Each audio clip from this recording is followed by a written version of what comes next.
Welcome to the channel. I'm Technical Brad. Well, it's snowing again. This has been like a good old-fashioned winter we're having here. A lot of cold and a lot of snow. We were kids growing up. Oh, it'd freeze at Thanksgiving and wouldn't thaw out till Easter. So, yeah, we haven't been able to do much outside because of the obvious conditions here with the cold and snow. So we've been using our time inside, going through the Brownie archives where we restored Brownie back in 21, 22, and subsequently did the overhaul, the 280-hour overhaul in 24 and early 25. So we're going to take you back to when it was a little bit warmer and check out and see what we've got going on.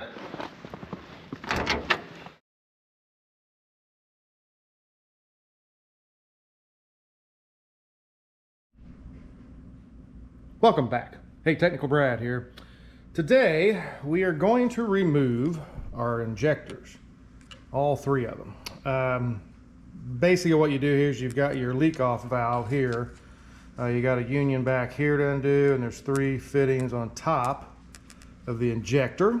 And then we have the three pressure lines that come from the pump over here and have the high pressure fuel pumping into it.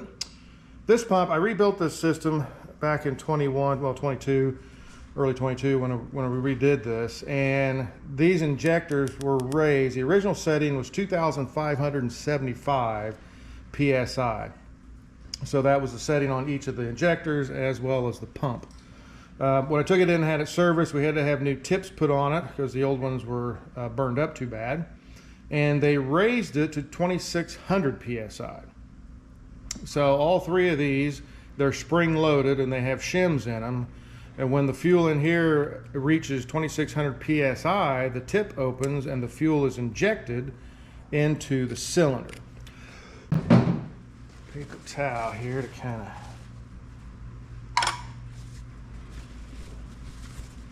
fold up, tuck under this because we will have a little bit of fuel come out of this thing.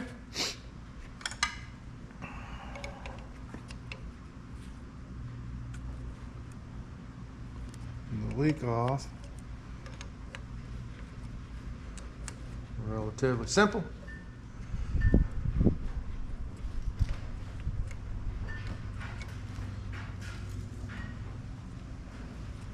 I already have fuel coming out of there. And I need another wrench. A good old crescent wrench. And the 7/16. Well, maybe. There we go. And we will undo this fitting back here.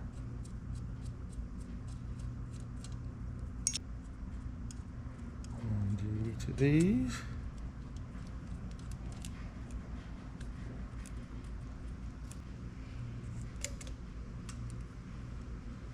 And lift the pipe off. And we'll crack these lines loose, and this should be 5/8, which it is.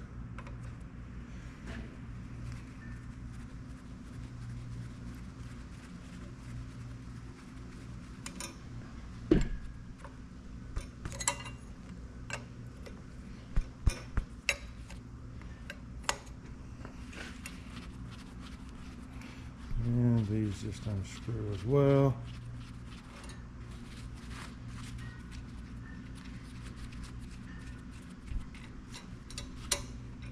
And they pull off, like so.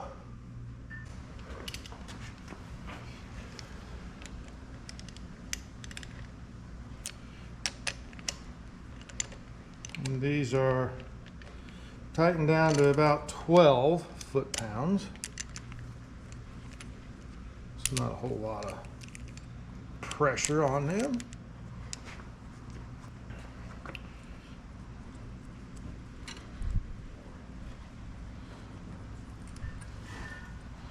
We have 2 nuts.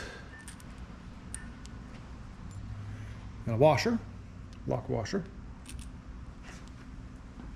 Now, originally, during the original restoration, it had been 55 years almost since this had been taken apart. So these things were really stuck in there. What I did is I took some all thread. This is a 5/16. So I screwed out one of these studs. I took all thread, threaded it through here, threaded a nut onto it, threaded the all thread down into the head, and then you could turn this nut to unscrew it pushing up. So it pushed up on the injector, and while you tapped it with a hammer and turned this nut, applying upward pressure, it popped out of there. Since we have rebuilt this, I bet we'll be able to perhaps pop it right out, like so.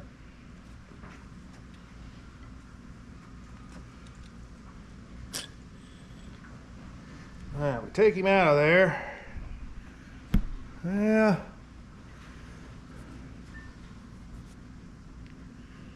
We have engine oil down in here. As we look around, up in here, I don't see any oil, but I see it from this point down. So down through here, we have quite a bit of oil on that, which I find interesting. The next one out. Now, I would guess oil in there, you have 2 possibilities. You would have oil. Oh, that whole stud's coming out. Oil could leak from your valve cover down into the hole, or oil would be coming from inside the combustion chamber. So it would be coming up around from the bottom there, from the combustion chamber, around the bottom of the injector, around where the tip is. Which, yeah, that's not a good sign, is it?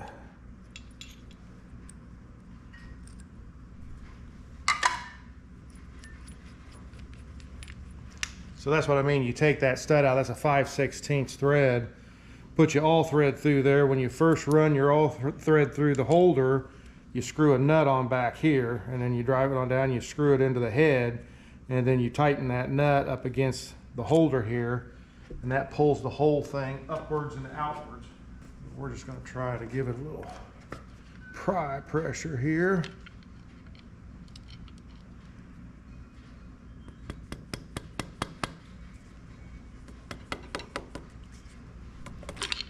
Like so.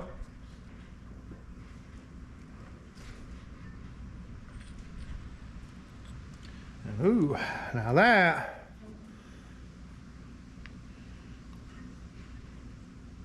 has a lot of oil on it all the way around and down. Now it does not look like the valve cover is leaking at this point. If we take it off, we should be able to see. But yeah, we've got oil all the way down the thing here. And even the tip is oily right in there. And there's just a lot of oil on that. That cylinder may be fouling on us. That may be the problem. If that particular cylinder, well, if any or all of them do that, you know, that could be the cause of our oil seals leaking, is pressurization into the crankcase via the piston system being bad, let's just say. Something to that effect. Let's take this one off here.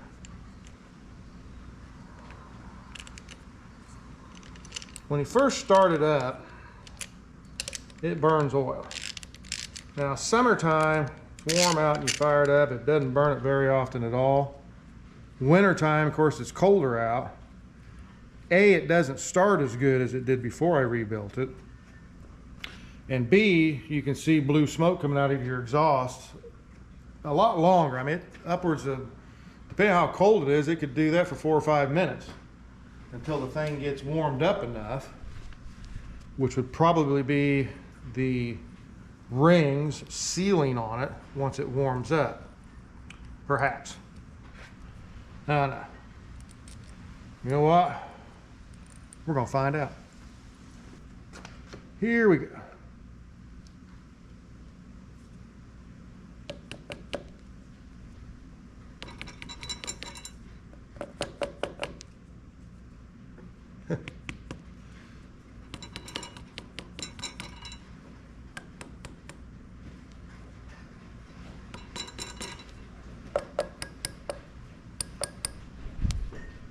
Well, I tell you,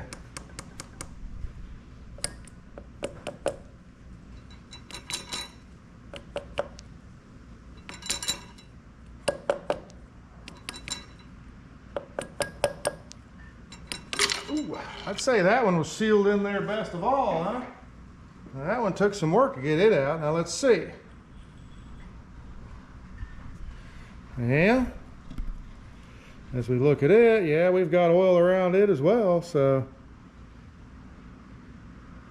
maybe they're supposed to have oil on them, huh? They shouldn't be able to get, I mean, it looks like it doesn't smell like diesel, because that is a joint there. That is a joint where the two parts come together. So as I look down in here, there is fluid toward the bottom opposite the blue light. That's a puddle of fluid. This one has a big puddle of fluid in it. There again, opposite the light, down toward the bottom. This one's dry all the way down in there. A little bit of paper towel.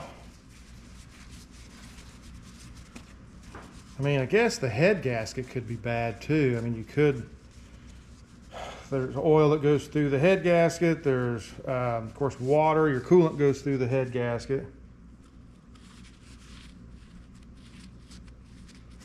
Put that one in there.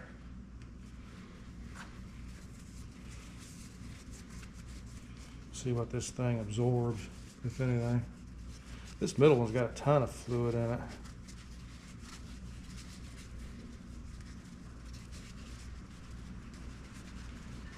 That's disheartening. Probably going to call for us to pull the head off of it.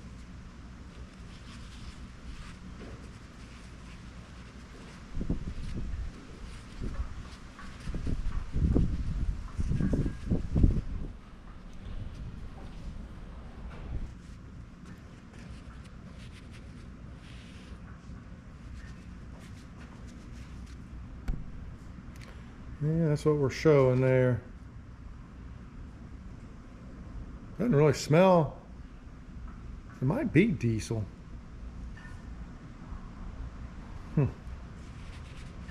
It's not. It doesn't have a profound odor. Now this one had a lot. That's got a lot of it in there.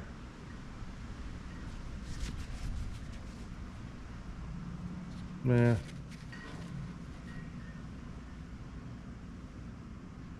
Boy, it does have a weird odor. It's a burnt smell.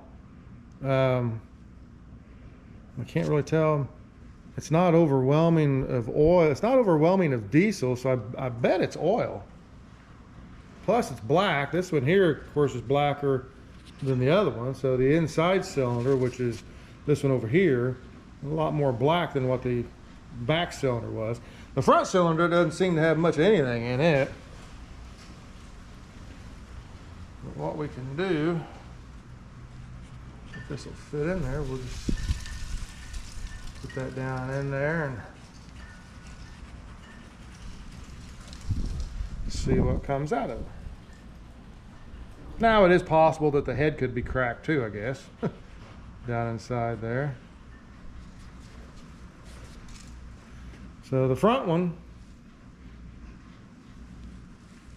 a little bit in there. There again, Oh, there's just no distinctive odor it smells like some sort of fluid, burnt fluid.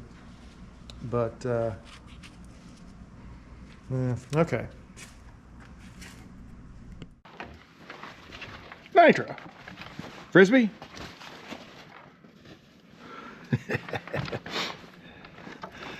Whew, that's still coming down. Oh, Nitro. Look out there. Yeah, I see you, Nitro. Oh, boy. Well, hey, I hope you found our videos interesting, informative. We're going to go through the archives a little more and see what else we've got. And then we'll put something else together, and we'll see you guys in the next one.